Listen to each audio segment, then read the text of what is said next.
Ya kebetulan saya diberikan berkas-berkasnya oleh Pak Ari Yusuf Amir. Kami bertemu di Palembang, beliau tanya apakah saya mau membela. Saya katakan apakah ada dokumen-dokumennya, saya pelajari dulu. Saya baru akan memberikan dukungan saya, memberikan pendapat profesional saya yang mungkin itu dianggap sebagai pembelaan, dan saya kira memang ia setelah mempelajari. Setelah kemudian mempelajari secara mendalam dokumen-dokumen yang diberikan kepada saya, khususnya terkait dengan laporan hasil audit kerugian negara yang digunakan sebagai bukti dari kasus ini. Kan ada kerugian negaranya. Nah, ini yang ingin saya sampaikan. Kerugian negara itu kan ada metode menghitungnya, Pak Iman.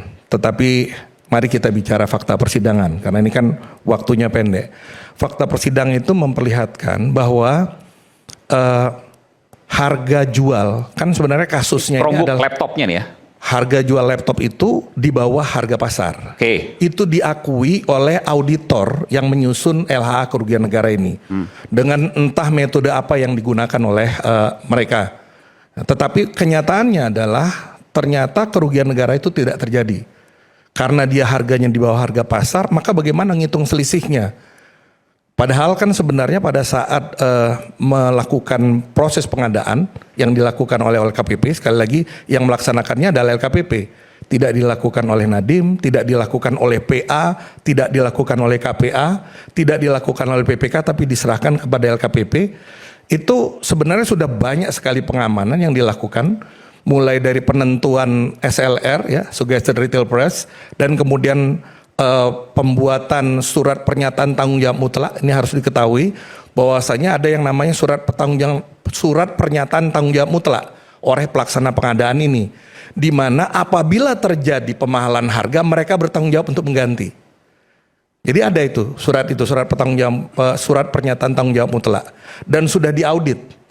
Setelah dilaksanakan, diaudit, dan kemudian hasil auditnya yang dilaksanakan oleh BPKP tidak ditemukan adanya temuan kepatuhan yang signifikan, termasuk tidak ditemukan adanya pemahalan harga. Dan oleh karena itu, melihat juga bagaimana konstruksi yang dibuat di LHA kerugian negaranya, saya sebagai akademisi dan sekaligus praktisi mengatakan tidak ada kerugian negara. Tidak ada kerugian negara, meskipun tidak ada kerugian negara. BPKP kalau tidak salah itu menyatakan ada kerugian negara. Ya itu makanya pada saat diuji di pengadilan kan ditanyakan apakah kemudian harga laptop ini fakta persidangan ya. Apakah kemudian harga laptop ini di bawah atau di atas? Di bawah atau di atas? Harga pasaran. Ini kan lebih murah. Jawabannya ya kok lebih murah. Jadi mereka ngakui bahwasanya betul kan, itu kan Pak Ari kan, mereka ngakui bahwasanya itu lebih murah. Lah kalau dia lebih murah bagaimana kemudian terjadi pemahalan harga? Kan kerugian negara itu terjadi kalau terjadi pemahalan harga, selisih dari pemahalan harga itu yang menyebabkan terjadinya kekurangan uang, surat berharga, barang yang nyata dan pasti jumlahnya. Dengan tidak adanya selisih tersebut, dari mana sumber kerugian negaranya? Itu nggak masuk akal.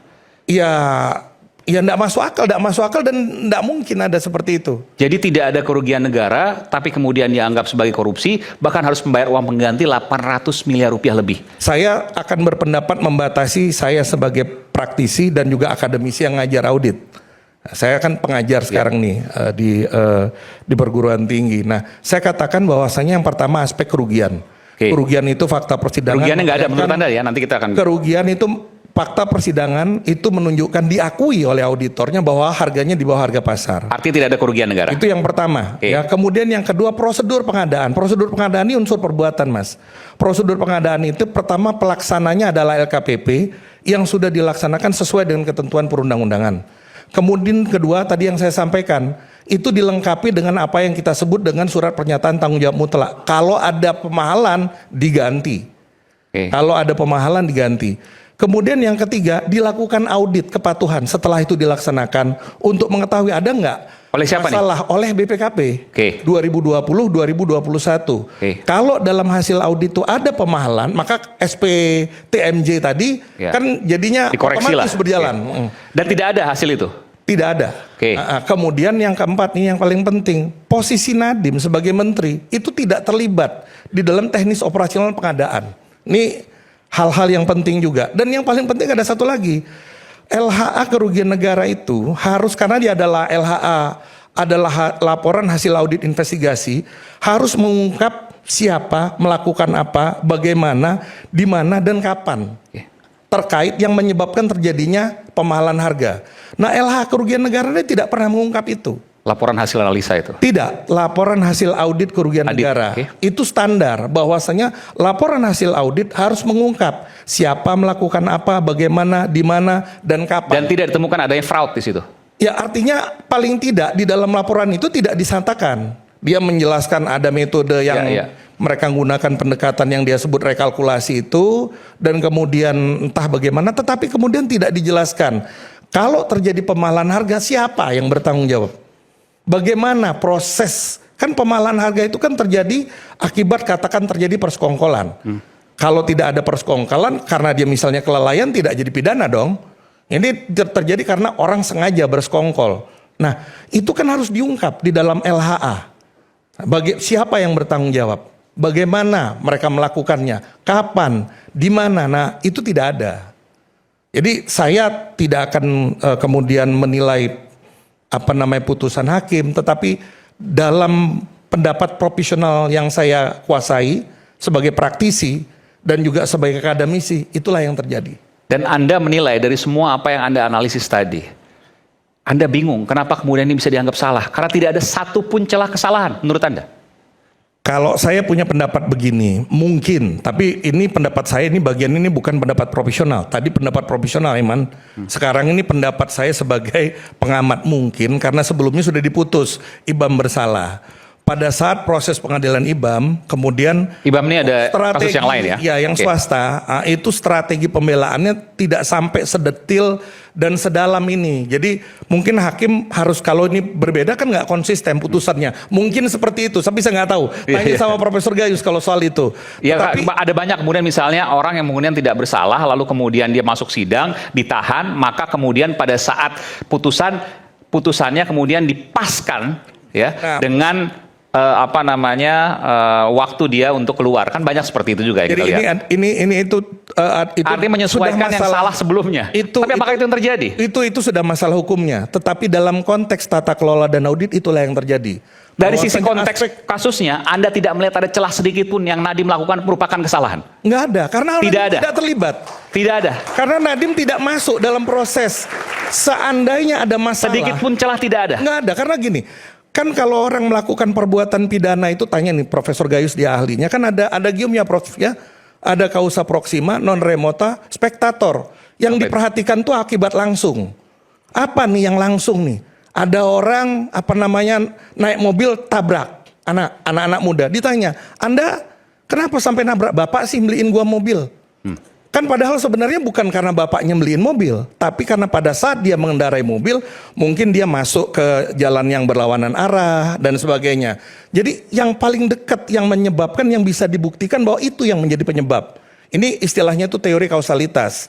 Nah, itu yang saya sampaikan dalam pandangan saya sebagai profesional. Kalau mau dicari salahnya pasti ada, seperti kasus mobil tadi. Enggak.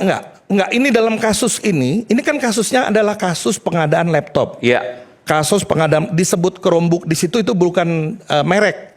Chromebook di situ adalah menggambarkan bahwa laptop ini menggunakan Chrome Device Management, yaitu alat kendali yang digunakan oleh pemerintah untuk memantau apakah kemudian laptop itu memang digunakan untuk pendidikan. Karena bisa digunakan untuk yang lain, misalnya untuk pinjol, misalnya untuk melihat hal-hal yang tidak diperkenankan. Nah, Chrome Device Management ini digunakan untuk memantau, ini dipakai benar nggak untuk pendidikan. Kalau dia dipakai untuk kegiatan selain kegiatan pendidikan, maka bisa dimatikan. Ini canggih sekali. Nah, dalam kasus yang ini, artinya dalam kasus pengadaan ini, tidak mungkin Nadiem itu dianggap bersalah. Karena dia tidak terlibat dalam prosesnya. Dia pembuat kebijakan. Kebijakan kan tidak bisa dipidana. Di dalam kebijakan itu ada proses pengadaan. Nah, kalau kita anggap proses pengadaan ini ada masalah, maka mereka yang melaksanakan proses pengadaan ini kan, siapa yang melaksanakan proses pengadaan ini? Proses pengadaan ini kan dilaksanakan oleh LKPP. Saya tidak mengatakan LKPP bersalah, karena LKPP lah yang kemudian memilih yang namanya penyedia, seperti itu.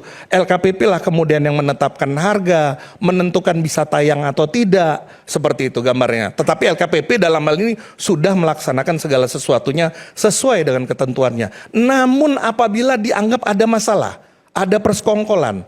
Maka yang akan diuji di sini adalah apakah LKPP, prinsipal dan distributor bersekongkol. Kan tidak ada hal yang seperti itu. Bahwa kemudian ada keuntungan dari perusahaan Nadiem dalam hal ini adalah aplikasi karya anak bangsa, aplikasi ojek online. Saya pikir itu tidak dibicarakan di pengadilan. Yang dibicarakan ada penambahan modal dari Gojek barangkali ke akap, bukan keuntungan barangkali. Yang kemudian ada terkait dengan penambahan Google. modal, ada penambahan modal Google ke aplikasi karya anak bangsa. Yang kita sama-sama tahu, bagi kita yang mengerti mengenai masalah tata kelola perusahaan, corporate governance, penambahan modal itu berdampak buruk pada pemegang modal yang lama karena modalnya terdilusi dan kemudian berkurang. jatah dividennya jadi berkurang gitu loh. Karena ada orang masuk baru, maka yang terjadi adalah milik dia itu Untungannya turun. voting rights-nya jadi berkurang karena karena ada voting rights-nya jadi berkurang. Kemudian apalagi yang berkurang? Jatah dividennya tuh jadi berkurang. Bukan gitu keuntungan itu. Bukan untung kan, jadinya rugi. Itu posisinya. Walaupun masuk modal, arus fresh money. Ya kan itu kan capital flow. Kan masuk modal itu kan bukan masuk ke kantong pribadi para pemegang saham. Pemegang sahamnya ada banyak. Pada saat Google masuk ke dalam akap, itu posisi saham Nadiem Makarim 3,46%. Setelah dia masuk jadi 3,40%, berkurang kan jadinya. Nah dengan pengurangan itu kan dalam tanda kutip kan terjadi pengurangan manfaat. Dirugikan Mas Justru. Pengurangan manfaat itu bisa kita katakanlah to some extent dirugikan seperti itu. Kemudian ada satu hal lagi, pengurangan voting right itu juga mengurangi seandainya perusahaan membagikan dividen, jatah dividennya berkurang. Itu gambaran awalnya seperti itu. Jadi mau dari sisi manapun Anda tidak melihat ada celah Nadiem salah di sini. Saya akan menggunakan saya akan menggunakan bahasa ini. Kasusnya kan kasus pengadaan laptop. Ya. Itu kan kemana-mana sebenarnya itu cerita itu. Dalam kasus pengadaan laptop ini Nadiem jelas tidak bersalah.